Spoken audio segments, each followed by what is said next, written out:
Welcome back to the Rub Some Dirt on It podcast. I'm your host, Coach Brian, and today I am welcoming Coach William Bolchoz to the couch today, talk about some youth sports, talk about coaching. Just, one of the things I always ask is, what is it that you do that allows you to coach? I'm in the signage industry. I'm a chief operations officer for global signage and manufacturing operation. So are you doing sales, or are you're overseeing the production of the signs? Both. Okay. I don't do as much sales, even though I can run my mouth a little bit. I handle the operations, kind of work with the production side, the execution on the project management side. We kind of specialize in merger and acquisition business globally, a lot of hospitality work. And it's a local operation, family owned, and so I have the flexibility. They know my background in sports and baseball and stuff like that, so I can come and go. Doesn't necessarily make it any easier that I can come and go. There's still a lot of hustling involved to get where I have to be, but it works. But they're clearly understanding of, hey, you're involved in your kids' sports and.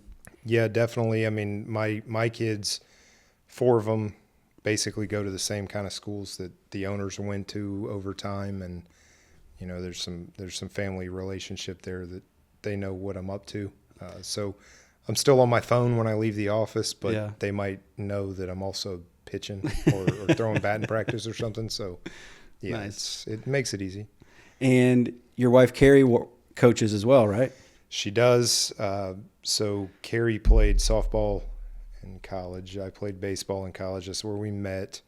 And nowadays, somebody finds that out, you get sucked in. We didn't necessarily get sucked in. We enjoy it and have a great time with it. But she coaches right now JV softball for my daughter's team.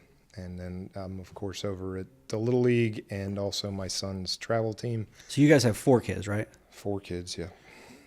2 girls, 2 boys? 2 and 2. 2 and 2. Only 3 are playing baseball, softball right now. One's decided she's a gymnast. That's something I don't know anything about. Neither does Carrie, so there's no coaching involved there. Just getting her back and forth. Carrie's a pretty good coach. They've gone pretty far in the softball realm, right? It's the Little Leagues. It's a sensitive subject at the house. Oh, okay. We've both had a lot of teams out at the Little League. She was able to get out to Warner Robins, be on ESPN, do the whole thing. They had a great team. That is awesome. Great group of parents. Was that last spring or was it the spring before? Spring before. So that would have been Sophia 23. Would have been 12. Yeah. So 2 years ago. But yeah, ESPN, the whole 9 yards, it kind of trumps anything I've done. I've had more teams and been involved. So you've had more chances and still haven't done it. Doesn't help. Yeah. So I think, the couple of years when Clark was on your team are probably really the only 2 years I haven't been in charge of a team as the head coach. So it was kind of nice, transitioning some stuff at work and all to not be in charge of a team. But otherwise, for Sophia's 14, Henry's 12, so for the better portion of 6 or 7 years, we've had teams. Spring, fall, multiple teams. Yeah, it's been a lot. So because of your baseball background, did you play any other sports growing up? I did. Growing up was baseball, basketball, football, where I came from. Carrie, she did some gym and stuff like that. She refuses to say she can play any basketball. I don't know why. But I loved basketball more than anything else growing up. Baseball next, and then football I played. It's never any good, but wasn't afraid to get hit, which goes a long way. Yeah. I always was 3-sport guy. That's cool. What are your kids doing now? So Sophia is my oldest daughter. She's softball predominantly. This year she started playing some volleyball, did a little bit of basketball. Henry is my second oldest 12-year-old boy. He plays football, baseball, This year, basketball also is wrestled, which I found to be very beneficial and great. And then Clark, he's itching to play some football or basketball, not technically old enough as the rules go nowadays, but he's been wrestling as well, and baseball. And then Stella is our smallest 6-year-old. She wants to do it all. I think she could be better than everybody at everything. Yeah.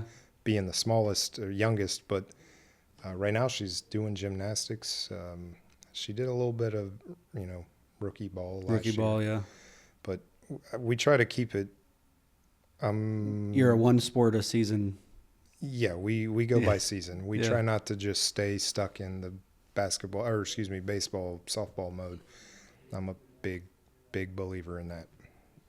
What are some tips that you might have for coaches getting involved and starting to coach for the first time? Don't. No, I shouldn't say that. We really do love it, but it's not easy. No. When I was a kid, and I'm sure you were the same way, there were coaches everywhere, and most of them didn't have children on the team, and it was a different vibe. Nowadays, if you're a father or a mother and you know something about the sport, you have to coach. And I guess the biggest thing I would say for someone just getting involved in it is to be patient. There's a lot of parents involved. There's a lot of kids with different personalities involved, and it's not easy. It can be a real struggle. But be patient and ultimately do what's in the best interest of the kids / the families. I don't want to say the parents or the kids, the families, because that can get dicey. When one coach wants to practice no matter rain, snow, or shine. Another coach is barely there and doesn't really have much interest. You got to do what works for everybody involved. Yeah. What's your favorite level of baseball to coach? That's a tough one. Yeah. I've coached everything from 5-year-olds through 18-year-olds. Travel ball, American Legion, Little League, everything. I would probably say the age when they're figuring it out, which would be my son Henry, 11, 12, 13 years old. When you're so no not figuring out how to catch, figuring out how to play the game. Yeah. I mean, I like the figuring out how to catch thing with the younger kids because it's simpler. But when somebody's going from that 11 to 13-year-old range, and it's no longer just going out there in your sneakers and jeans, you actually have to start being ready to play on the high school level and learning how your body works and how to actually do the things the right way, technique-wise, hitting, throwing, catching. I kind of like that development period. 18-year-olds know everything. Yeah. 6-year-olds don't know anything. Those 12 to 13-year-olds are trying to figure it out and learn. So I like that. You were a catcher in college, right? Yeah. So I've always felt like catchers at the higher level, tend to have more control over the game. They make great managers, great coaches because they need to have a full understanding of the game. How has being a catcher kind of helped you in that regard? I'd say it's helped me in every regard, not just baseball or coaching, but life in general. And I've always firmly believed in the cliche baseball is life. I mean, I got 2 nails in the tires of my truck right now. You get a curveball, you got to worry, you got to figure it out, right? As a catcher, you have to understand what everybody else is doing, what you're supposed to do. You got to understand what the other team's doing, what pitches they can hit, can't hit, the scenarios. You got to figure out everything, and because you know that, or you are supposed to know that, when things don't go right, you have to be the leader that kind of directs traffic on that. When things are going well, you got to rein everybody back in, and I feel like it really translates to real life. We all have a bunch of struggles in real life, and most of the way I handle things has come from being on a ball field. And you know, I've had ups and downs on ball fields my whole life. And every time I'm in a jam in real life now as a 40-year-old with 4 kids and a job, I kind of think back to, I remember when that happened. I'll handle it this way. And Yeah. it translates. It really does. How would you describe your coaching philosophy or approach? I keep it simple. You know, I really believe nowadays most of the coaching I'm doing is Clark, you know, 6, 7-year-olds. I try not to stay in the heat of the travel ball, the rings, the stuff, the bat sizes, and Well, let's talk about travel ball next, because I've always felt like when we've talked that there's more than you want to say about it. I hate it. You just I'll say it. I hate it, but I can explain. But you know, in the meantime, I keep it simple. You know, these 6 and 7-year-olds, and everybody knows the stats of who's going to go to college, who's going to go to the pros, who's going to play in high school, all those things. The reality is most of the kids that we deal with at Trentham right now are most likely not even going to play in high school, let alone college or pros.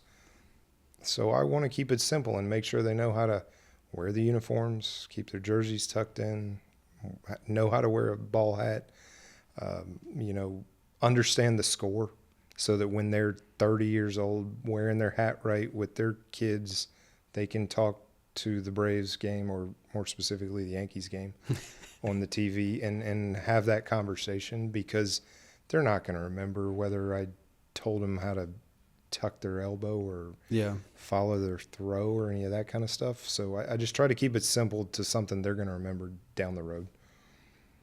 Yeah, I really like that a lot, especially because they're trying to process so much as it is. It's right? a complicated sport too. You can see them just going like this, and you can also see it when you say 2 seconds before they get the ball, if you get the ball, step on third base, and then they get the ball, and then they try to tag the runner, and then step on third base, you're like, no, just do the exact words that I just said. It's crazy. Last night we played, and I think it was actually Clark caught a fly ball. Runner ran off of first base. He, you know, should have touched first because he didn't tag and all that. But when it came down to talking to him about that and trying to explain that rule, it's extremely complicated to get a 7-year-old to understand. Yeah. So yeah, I try to keep it simple to, you know, how'd you do tonight? Did you make contact? Not did you hit a home run? Did you make contact? Did you win? Do you remember what the score was? Those kind of things. And I think that's what they can carry on when they get older. Mm-hmm. How's the season going for you guys? Not bad. My team personally has been lucky with the weather and all that stuff. So we've played every game. All the players have been at every game. We are now 3-1-1, thanks to you. Wow. And also we ended in a tie last night. I saw that score, 4-4. Yeah, it was kind of a barn you guys tied burner. it up on the last inning. That was pretty cool. Yeah, it was a barn burner, and the other team made a couple of great plays at the end of the game that, you know, could have changed it. Kept the ball in the infield, and it was a fun game. This year, so since I haven't been super involved and just kind of helping you the best I could, or not even so, to be honest, because of just work and life. Another coach out there that actually knows what they're talking about is very helpful. Well, yeah. So, for sure. You were very helpful for the last 2 seasons prior spring seasons. Yeah, but I've with that said, I've sort of been removed from what I was doing, you know, 3 years ago, out there every day. Yeah. Multiple teams, cleaning the field, being on the board and all that. It's kind of been refreshing to get back involved, just have a team to handle, enjoy what baseball, softball should be. Little league over across the street from the house, people around, some concessions going on. You know, it's been good. I've enjoyed it. That's awesome. So, you don't like travel ball, huh? What don't you like about travel ball? Didn't I just say that? That's a long story. and I don't. Well, this is perfect, the perfect platform to share long stories about topics that people are Yeah. on one side of the fence or the other. Sure. So, most people who are going to watch this and know me are going to say I'm a hypocrite because, yes, my older boy plays travel ball. I spent my life playing travel ball. I've always been very vocal about not agreeing with travel ball. But unfortunately, nowadays, it's a necessary evil. I've watched some of, or most all of your other shows here, and Book Staver does a great job. His philosophy on the travel ball concept and how to thread the needle, I think, is great, and that's what's needed. My long history of why I don't like it is I'm happy to share some of that, but the reality is I don't believe the situation we're putting kids in is beneficial. I don't believe it's healthy physically or mentally. For players or families, I think that it needs to be changed, and I come from a place where it started. All right, so tell me how it started. Because growing up in Wisconsin, so it's funny. I feel like a lot of people have, especially former athletes, former college athletes, whatever, they always have a sport that they love, and then they have a sport that they're actually good at. Yeah. So for me, baseball was my favorite sport. Loved to play it, loved to watch it, but I was a way better football player than I was a baseball player. Right. And in growing up in Wisconsin, baseball was not top priority for anybody. Yeah. Football and basketball. Right. So Weather driven. yeah, it's weather driven. Yeah. We had, as a high school team, we would have 13 games in a season. Just from the time the weather broke until the end of school, you could squeeze in 13 games, and that was it. Right. And then summer started, and no one cared about playing baseball anymore. Right. So I don't know about you, but you can't get very good at playing 13 times in a season. No. And then you had to wait until the next spring. So as much as I love baseball, and I felt like I was actually pretty good at baseball, but I just didn't have that opportunity. There were some kids playing Legion ball, but that was rare. Yep. Certainly not in the small town that I grew up in. So I don't have any reference of what true travel ball is, how it developed. I just got down here and was like, oh, travel ball. And you have so many people saying, oh, travel ball is terrible and expensive, and how can you give up your weekends? And then you have other people saying travel ball is awesome. It's the only way your kids are gonna grow and benefit. And it's just like, okay. So I'm very interested in your take on how travel ball started, what your experience has been with it personally, and Yep.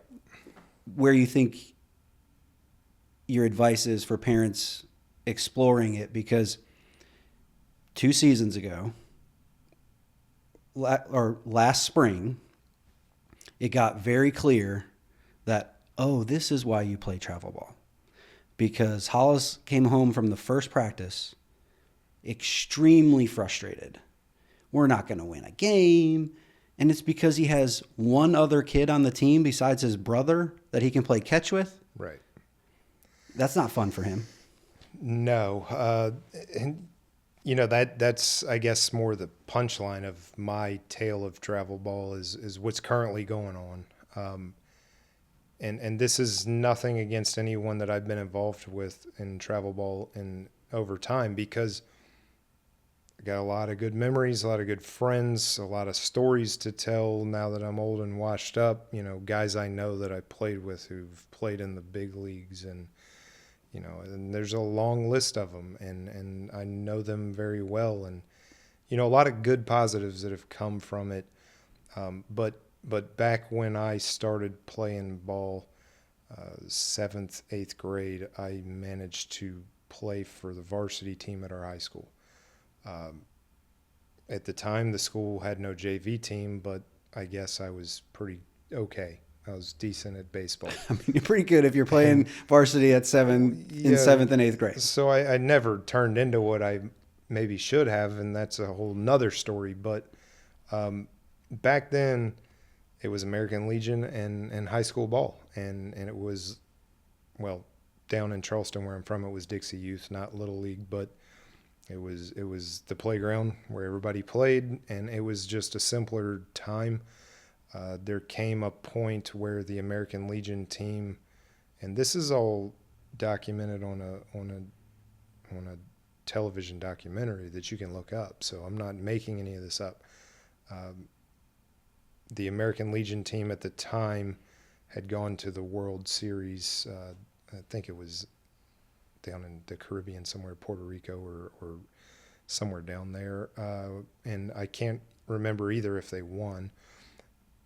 I'll speed this up and land the plane here. That fall after that, or the year following, the American Legion team decided to continue on and play some some fall baseball for the high school age. And that core from that American Legion team around that area turned into what is now one of the larger travel programs in the Southeast. That program, along with one other out of the Georgia area, became the two. There were no others at the time. That's what it was largely these two programs, a few other smaller operations, and all of a sudden, American Legion started to cease to exist during the summers. I mean, American Legion was where you worked during the day in the summer or goofed off or whatever you did, and then you showed up and played or practiced all afternoon and went about whatever you would do in the evenings as a high school kid. Those two organizations kind of spearheaded all that is travel ball now, at least in the South Carolina, Georgia area. Obviously, Florida and more north of North Carolina had their own operations. From there, it carried on. But what that did for me and a lot of guys I played with was provide an opportunity to play all year round. We traveled the country. I've been to almost every state in the country just by way of playing ball, either in high school or college. I've been as far as Hawaii, Canada, almost every other state I can imagine. I got a chance to go to Wrigley Field, to the College World Series, to Fenway Park, all by way of traveling with travel teams or a travel team. So I got to see a lot. I got to know a lot of people. I recently just realized that a certain coach, and I'm not sure what I'm allowed to say on here. Anything you want. If someone's going to find this, then I'm going to be ecstatic. I mean, I could say a lot of things that'll make them find it. Yeah. But the new softball coach at Carolina was They're recently doing outstanding, by the way. Absolutely. Recently married, so when she was hired, her name has now slightly changed. I looked up the last name, Woodard, and he wouldn't know this. If he happened to see this, it would be fascinating. I realized that she just recently married someone who I played with as a junior in high school for a summer or two, Rob Woodard, who is the coach up in North Carolina at UNC Charlotte, who's extremely successful. She's extremely successful. He was an incredible ball player, went to UNC, was drafted for a while, all of this stuff. My point is I got to see a lot and meet a lot of people, and nowadays I see them in the papers or on the internet, and I'm like, oh, hell, we played together for 2 summers or whatever. Mm-hmm. So a lot of good things came from it, right? A lot of good experiences, contacts, memories. But at the same time, I had to quit, in succession. I quit the piano.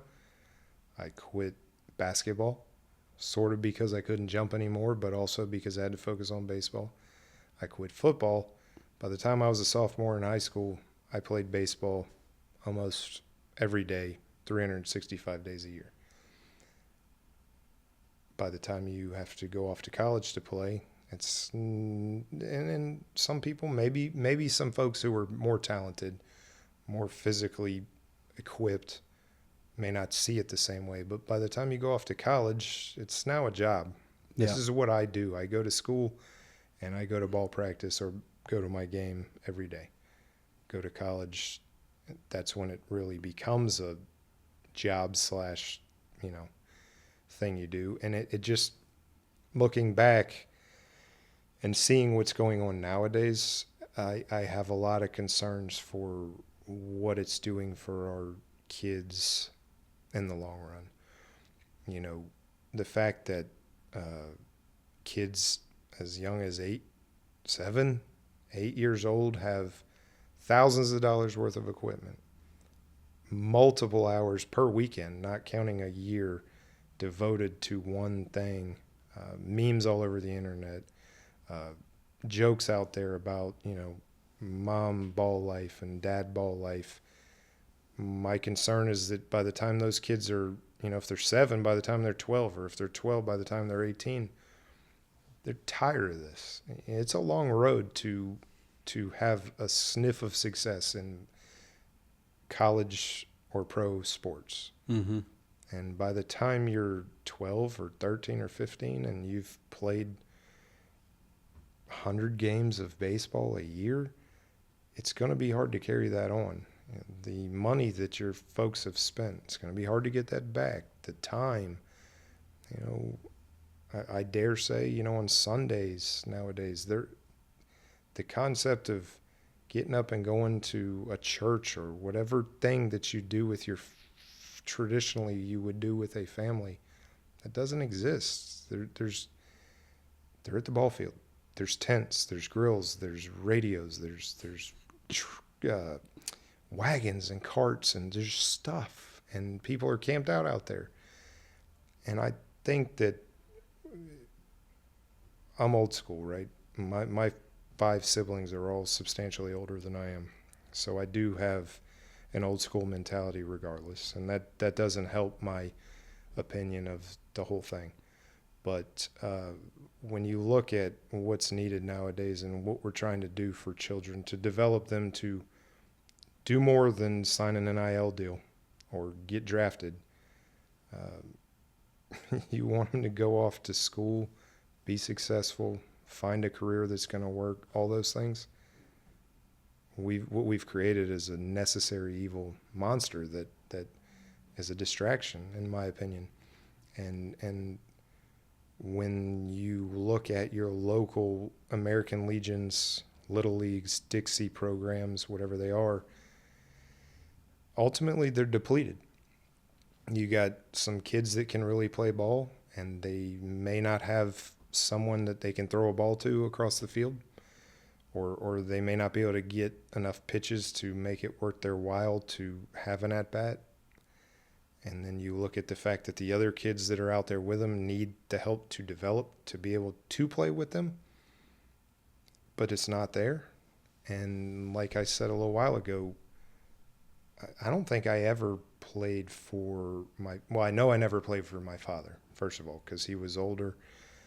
I did play for my brother, who kind of filled in his stead, but most all the teams I ever was involved with or played against in Dixie Youth Little League, those weren't fathers or mothers coaching those teams. They were men and women around town who coached those teams and put their time in and volunteered. That doesn't exist anymore. Yeah, it's rare. Because we've pulled all of those fathers, all of those people away into the travel ball world. Most of those fathers and mothers aren't coaching those travel teams because you have to be experienced to coach these travel teams, right? So now you've got a pocket of folks who are at these games and tournaments shooting for these rings, leaving behind. I think your first question was, what advice would I give to new coaches? Well, those new coaches are there because they're having to fill a void that's been left. And I could keep on for hours, but it's causing a void. So 2 things. What do you think the solution is? What do you think the solution is? And 2, doesn't Henry play? And then why, even if it's a necessary evil, but if it's big enough of an evil, why wouldn't you just say, sorry, we're not doing it? Fantastic questions. I think, number one, the solution is yet to be discovered. I think that Bookstaver and the current board over at the Little League are on the right track. We dealt with it a lot when I was on the board. The concept of somehow marrying the two together, on whatever level of competition it ends up sorting out, marrying the two together, that being your traditional rec league and your travel ball league. Irmo did a pretty great job of that back when Henry was younger, 6-7 years ago, and I think they still do. Somehow marrying it together where there's not the butting of heads between your rec league and your travel league and fighting over fields and all that. Mm-hmm. The answer's somewhere in there.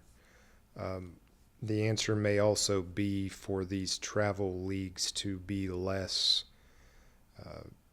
U-Trip, PG, Top Gun, all these names that you hear that host these tournaments that are huge all weekend, to be less of that and more of a 2 or 3 teams that maybe are put together by the local leagues that meet at a field that is suitable to play a 3 or 4 team round robin on the weekend, with maybe a couple dads grilling and a couple other dads sitting over at a cooler and a couple of the dads coaching is a vibe and a thing that should be.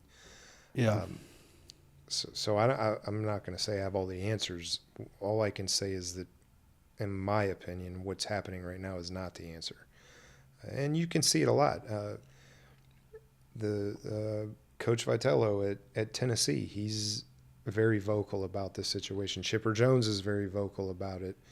There's a lot of players that were playing when we came along that are now very vocal about the fact that we need to revert back to a Don't you think it could, that higher level of, elite college and pros, they are the ones that need to change the system, because right now, I can't remember which it is, which travel ball organization that runs all the tournaments. I can't remember which one it is, but their main pitch to parents and coaches is that they're going to be the premier place for you to get your kids scouted. Right? Yeah. That's the whole vision and point of it all. Mm-hmm. So if the colleges and the pro scouts go and say, we're not going to dip our hands in there anymore, which not going to happen. But if they were to say, we're going to use a different system, and then it could change. But if that's the point of travel ball, is to put your kid with the best competition around.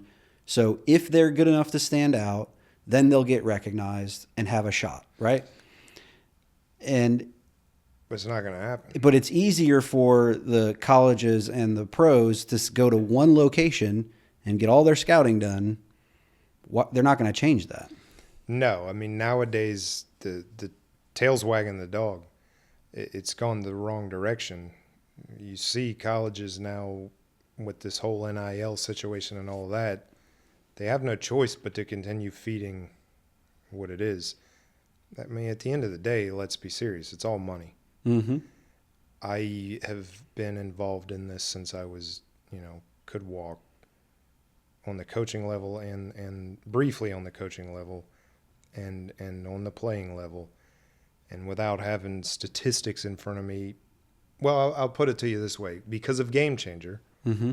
which is a fascinating creation and necessary, and it helps somebody like me out a lot. When we had 6 games on opening weekend, yeah. I was able to watch my daughter while I was waiting on Clark's game to start or whatever. It's fascinating. But at the same time, with something like Game Changer in place, Henry the other day came to me because I guess all the old teams he's been on are on there, whatever. So I've played in 117 baseball games. It's like, well, that's not really a lot. It's not even as much as pros or whatever. But then I started thinking about it. I was like, well, he's 12. And he's been playing, since he was 6 or whatever, 5. That is a lot of baseball games. Well,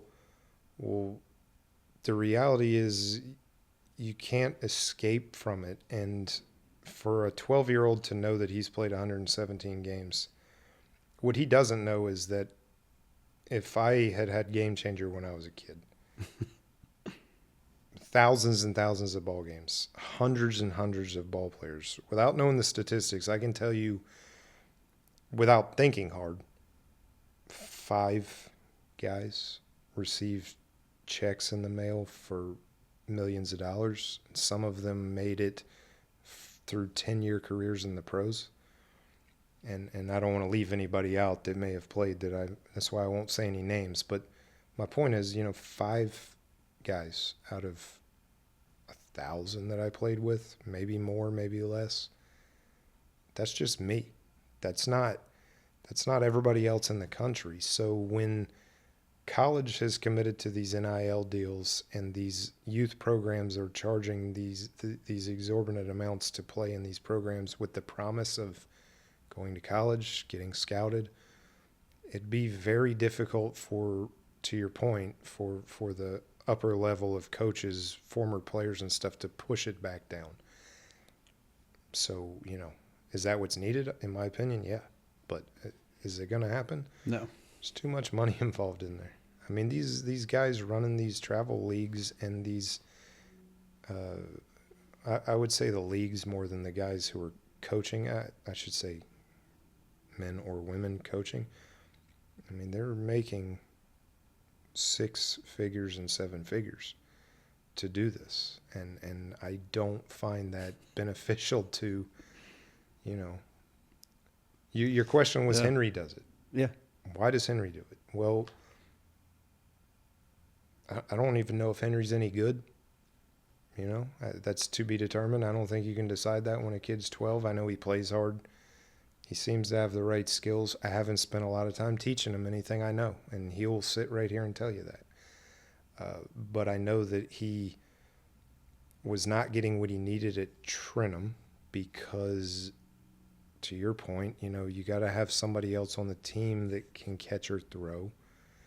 And what it came to at Trenum, and anybody I've been involved with out there would know that you're left with 1, maybe 2 kids on each team that can make the plays. Yeah. And it becomes no fun. At the end of the day, sports are supposed to be fun.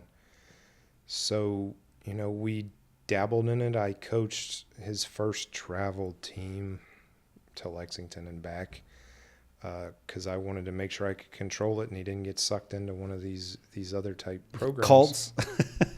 Yeah, and I mean, we did it and had a good time with it. And, now he'll be going to hopefully play in high school in the next year and sort of a point of no return. I'm not saying what we're doing is right or wrong. I'm saying it's a problem that we're all having to deal with now that I don't think should exist. Yeah. Now, once you're in high school or freshman or sophomore in high school, fine. You are trying to get recruited, sure. But do I need to decide today what program Clark's going to play for next year? Kid's 8 years old. He's having a blast playing where he's playing, and I enjoy coaching it, and I'd like to keep it that way until we can't. Yeah. So is your oldest daughter playing travel and high school? No. So, we've kind of kept her out of that, and no offense to anybody, again, that's listening, but softball's a different animal than baseball, 100%. And she plays for a JV team, high school team. It's a great program. It's the Pack Panthers homeschool program. She was homeschooled for a bit. Now she goes to Sandhills School, which doesn't have a softball program, so she's therefore still allowed to play for their program. They do a great job out there, and we've kept her out of the travel stuff. Some of it's because of all we have going on, as you know, with 4 kids. And, in the fall we're playing football or wrestling or whatever. And so she started volleyball in the fall, and I'm, again, a proponent of that. So no travel on the softball side. But she hasn't necessarily asked, has she? She's been interested in trying to figure out how to do it, or not how to do it, but where she can do it. It just hasn't been a thing that's been as pressing for, I guess, Henry. Sophia likes to, I think one day she could be the general manager of the Yankees, especially if they keep up their current pace. But she likes to watch and pay attention and keep the scorebook and game changer and all more so than play. She does a very good job. Does she keep your game changer? No. Because I'm still looking for someone to keep game changer. She could. Last night she called me over and was like, the game changer's being kept on the wrong game. Oh, yeah, I saw that. I was like, I don't even know how to fix it. You got to have to go delete that game and start a new event. Yeah, the guys told me, well, you got to go delete it and then keep the game play-by-play based on the other team's game. I was like, well, it's going to take me like 3 hours sitting in my recliner, But yeah, we haven't gotten involved in the softball travel stuff. But like I say, we're not really involved in the travel outside of spring baseball for Henry. Like there's no fall. There's none of that. No, we don't play in the fall. Henry plays football. And then either wrestling or basketball. He's done both. And is he playing tackle football or flag football? Tackle. So he started playing for Cardinal Newman, which is where he'll go to school. Oh, okay. He started on the middle school team as a 5th grader. He's 6th grade now, so 2 seasons. But, you want to talk travel sports, like it's not just baseball and softball. Nope. It's football, it's basketball, it's volleyball. I'm hoping to get a volleyball coach on here soon. Yeah, I mean, when I was a kid, we played our tackle football games in the outfield of the Little League fields, right? And guys like me got stuck on the line because I couldn't run and I was not skinny. Yeah. So I became a lineman, right? But you always played. Well, nowadays it's hard to do that because a lot of the kids on the youth football teams, at least around here in Richland County, look like you and me. They're big kids, muscular. They can run. They can, and I have no problem with. I get sports enough that I'm not worried about my kids getting hurt or whatever. But there's a certain line there that I feel like I gotta be careful of. Yeah. The boys wrestle, and I have no problems with it. But every now and then, depending on who you're wrestling, there's another kid on the other side who I'm like, oh gosh, I don't know if I can watch this. So one of the topics that have come up before is the idea of kind of grit and aggressiveness and mental toughness. Do you see wrestling, for example, helping in that regard because of the physical nature of it? Yeah, definitely. I didn't wrestle growing up. I have some nephews that did, that ended up going on to be naval officers and had long careers. And I think a lot of it started with what you learn there from what I've seen. I mean, there's not a whole lot that can compare to standing in a circle against another guy or gal who is looking to put you on your back. Yeah. I think it goes a long way. I think that, again, that's another thing we're losing with this year-round specialization thing is the willingness to work hard, hustle, be gritty, get after it, because I watch these travel games and these kids just walk on and off the field. It's just another day, and you lose that aggressiveness. This is game 7 of 100 that I'm playing, so. Yeah, and I mean, you lose that aggression and that determination and that want to that should be there in all sports. Mm-hmm. And yeah, I definitely think the wrestling provides a lot of that. But again, we wrestle for a program that goes out of Dreher High School. Eric does a fabulous job with the program. Wrestle other schools around, Lexington, Gilbert, all these schools. But on the weekends, there's individual tournaments. If you're registered as an individual wrestler, you can go to whatever school's hosting the tournament, and you're there all day. Mm-hmm. Just like swimming, just like volleyball, just like all of it. But we don't do that.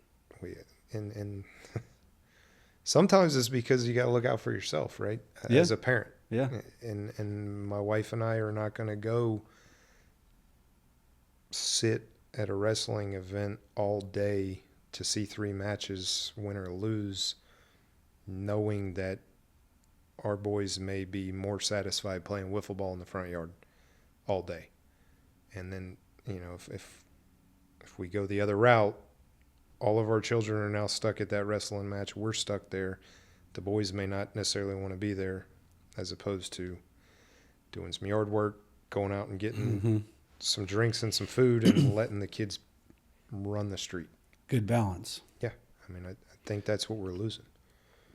I think you guys do a good job of creating that balance for your family.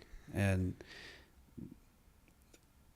it probably helps because you have boys and girls and a wider range of age. Yep. I think there's a lot of truth to that. The older kids look after the 2 younger ones ultimately, and it does help a ton. Unfortunately for you, I mean, you got there's no balance.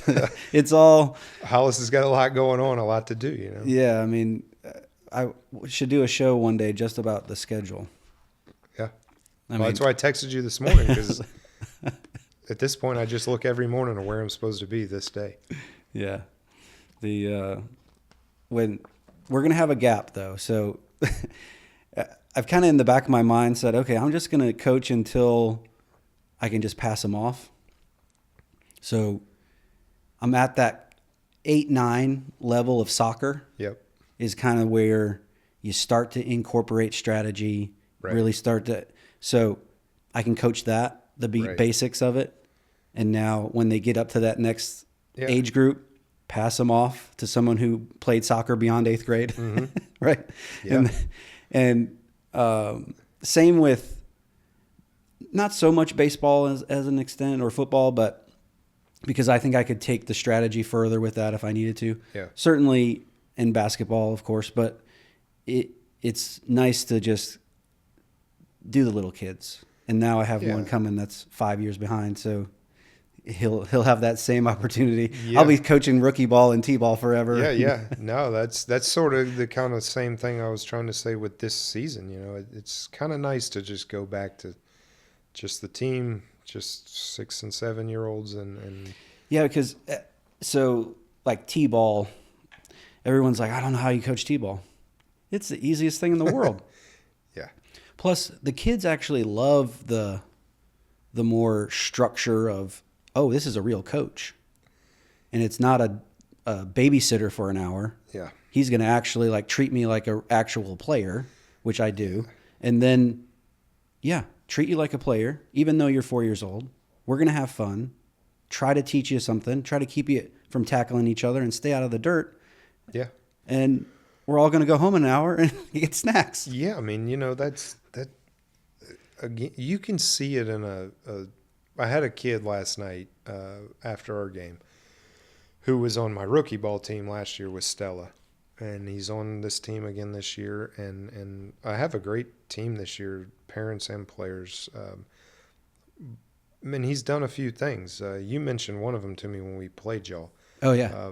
But this is a different kid. And he came over to me after the game last night. He said, so what was the score? And this is the first time this kid has ever even acknowledged that we're keeping score, right? And I said, it was 4-4. And he said, so I don't understand who won. I said, well, nobody won. It ended in a tie. And he said, but we scored a run at the end. I think it was Clark. He said, Clark went to home. I said, but it was the third out at first base, so the run doesn't count. Explain the whole thing. My point is, you could see it in his eye that he just had fun and actually was learning what was going on. To me, that's what's important. And going back to having the kids that are mine are a little bit separated and can take care of each other. I think it is nice to be able to step back and just work, coach rookie ball forever. That's awesome. You know, when you get to where 8-year-old soccer or whatever is learning strategy, that's a little too much nowadays because people want too much. Well, It's a certainly in the thankless. rec leagues, right? Yeah. The rec leagues is a balance because you have some talented kids, you have some kids, they want to know the score, they're keeping score, Mm-hmm. and you also have the kids that are just out there because their parents felt like they needed something to do. Yep. And walking that line is a challenge, but it's a challenge with trying to make sure that the kids that want to be there and want to try and compete are getting what they need out of it. Yep. And the kids that are not at that level are still getting something out of it. And, Right. and you kind of hope that they can see and look at the other half and try to get brought along with it. And that usually helps. I agree. So even though you're the host of this thing, let me ask you a question then. Sure. I can't remember if it was Donald Wynn or Bookstaver, but one of your other guests, y'all talked about the idea of not being able to let kids run the streets anymore. Mm-hmm. You got to drop them off everywhere. You got to watch them. You got to do this. You got to do that. I'm a big believer in, I'm not going to let my kids run the streets where I can't see them, but get out of the house. No iPad or whatever. No looking at the TV mindlessly. Get out there and y'all throw the ball. I guess what I'm getting at is, do you think that, that gap between the kids who are just out there because their folks want them involved and the kids who are playing and are good and need to develop, I'm assuming you believe that gap has a lot to do with what ceases to exist nowadays, which is playing ball in the street. I would say, I feel like most of the kids when I were young were a lot more on the same skill level than nowadays. I would say that there's probably there's always been a natural ability gap. Yep. Right. Yep. So you have the natural ability and Right. then you have the kids that need to develop the ability. Yep. Sure. So if you take the same societal concept that we just don't let our kids roam the streets anymore, Yep. which I grew up in a town of 2,000 people. Nobody cared. Everyone knew everybody. Right. My parents ended up moving out of their house. Probably we lived in the same house. When we moved out of our house, we had to change the locks because we didn't have a key for the house. Right. Like literally we would go to Florida for a week on vacation and not lock the door because we didn't have to. Right. Right? Like that world is so different than living in a big small town like Columbia, Right. where yes, society has changed and we know more because of social media, and there's wackos back then and there's wackos now, and we just know more about them. And the more population you put together, the more dangerous the environment is. Right. So all of that to be said, there's a reason why we just don't let our kids roam the streets. And I would love to let my kids roam the streets. Yeah. But realistically, that's not the best thing to do, right?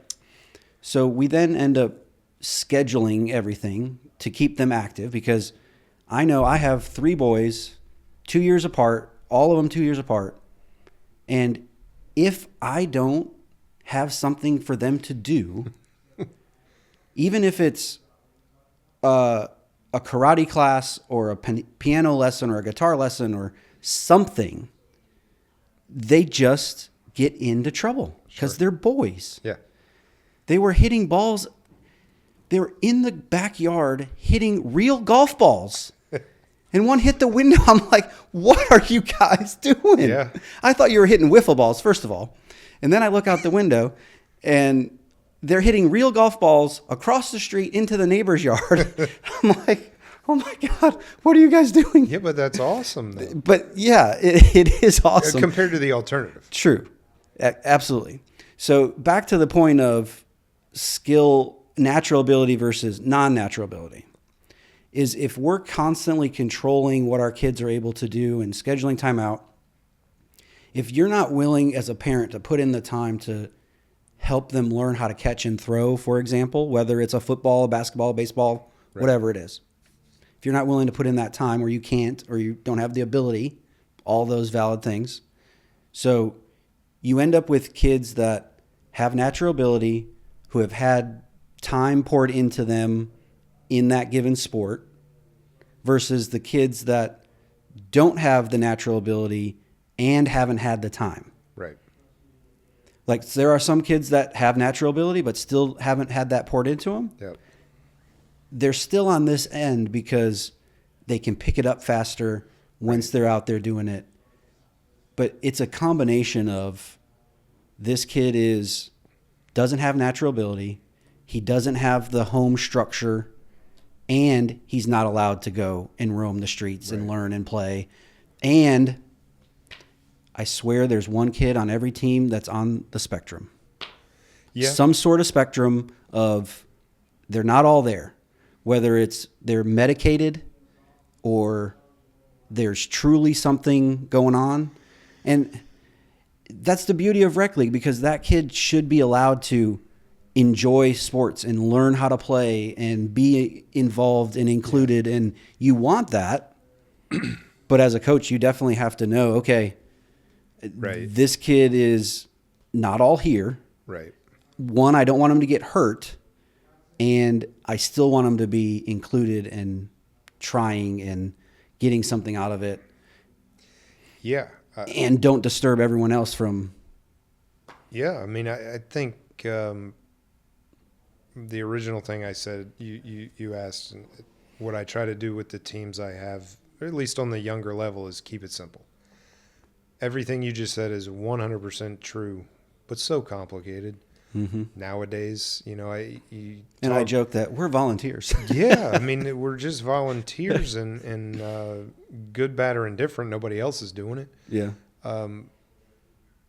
But you look at travel ball versus rec ball. I think that the same holds true for rec ball versus playing in the street. When I was a kid, a lot of the challenges you just mentioned were resolved out there.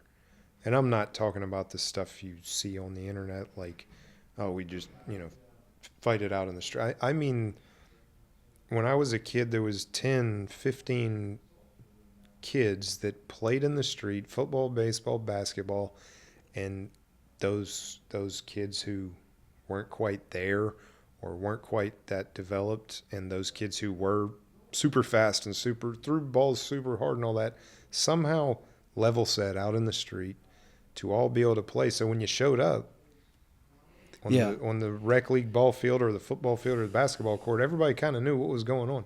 Well, I think in that idea, that street ball mentality is, the good player doesn't care about the bad player. They're just happy that the bad player is there so they can actually play the game. They just want to play. Because if you are playing basketball or playing football or baseball or whatever that sport is, you need people to play with you and against you. And when you're a kid just playing, I don't care if you're any good. I need a body to stand over here. Right. Get over here. Yeah, exactly. If you're going to a planned, structured thing, I care if you're good, because I don't want to. Because I know I get I'm not forced to keep this group together as the good player on the team. I am here and I want to play and do good things, and you're holding me back. It's the mindset change of, this is structured, so you don't have to be here. There's other people that will play. Yeah. And if it's not structured, you got to be here because I need you so I can play. Yeah, I mean, I totally agree with that, and I think that, again, that's something that, because of modern day and society and all, is a challenge to do. And so we're in a situation now where there's kids who are just sitting, playing video games or watching TV, whatever, and then just get dropped off in a field and are expected to be able to play with the other kids who are more developed, all that stuff. And I think it makes it super difficult. And again, that's what this whole travel ball concept is just exacerbating that whole problem, because now you've got entire leagues who are what we're talking about versus entire tournaments that are also what we're talking about. The whole thing's nuts. And, back when it may have been a crazy idea, but back when I was kind of leaving the board at Trenum and my job at the time was I had less time to do the stuff and more time to just put my thoughts out there and argue with people and all that. Anyway, one of the thoughts I had was, all right, well, fall ball is kind of dwindling. We're struggling here. Most other, rec leagues, if you will, like this would have a football league during the fall and then some basketball or whatever. I said, how about instead of pushing the fall baseball and softball so hard, we throw out a little kickball league, a little flag football league, a little wiffle ball league, a thing that would sort of provide that street ball mentality. Mm-hmm. Just a bunch of kids out there playing, and you're either going to figure it out or you're not. When It would be interesting along those lines. I think this would be interesting. You get 10 people, you draft 10 kids, and then every week they play something different. Yeah. So one week it's a kickball game, the next week it's a soccer game, the next week it's a wiffle ball game, football game, and that's your team, your 10 kids, and we're just going to play all the different sports every week. Yeah, I mean, it sounds funny and fun, but I'm serious with that because the other football and basketball and volleyball leagues for those age groups are hard to get involved in now. You're losing the concept of kids just playing and having fun. And at the end of the day, 7, 8, 9, 10-year-olds are going to keep themselves, how do you say it? Their self-rule or whatever. They're going to take care of themselves. And a lot can be learned from that, that nowadays otherwise you're not getting. I'm no genius, but I think there's something to threading that needle that way. Well, maybe we just stumbled on some genius idea there. We'll have to put that league together. William, I really appreciate you being on the podcast. Yep. I've really enjoyed the conversation. Absolutely. Thanks for joining us. So that wraps up the episode of Rub Some Dirt on It. I always end my episodes with a trivia question. So here's my trivia question for you, William. Okay. You're a baseball guy. What is the rarest play in baseball? I know the answer to this. How much time do I have?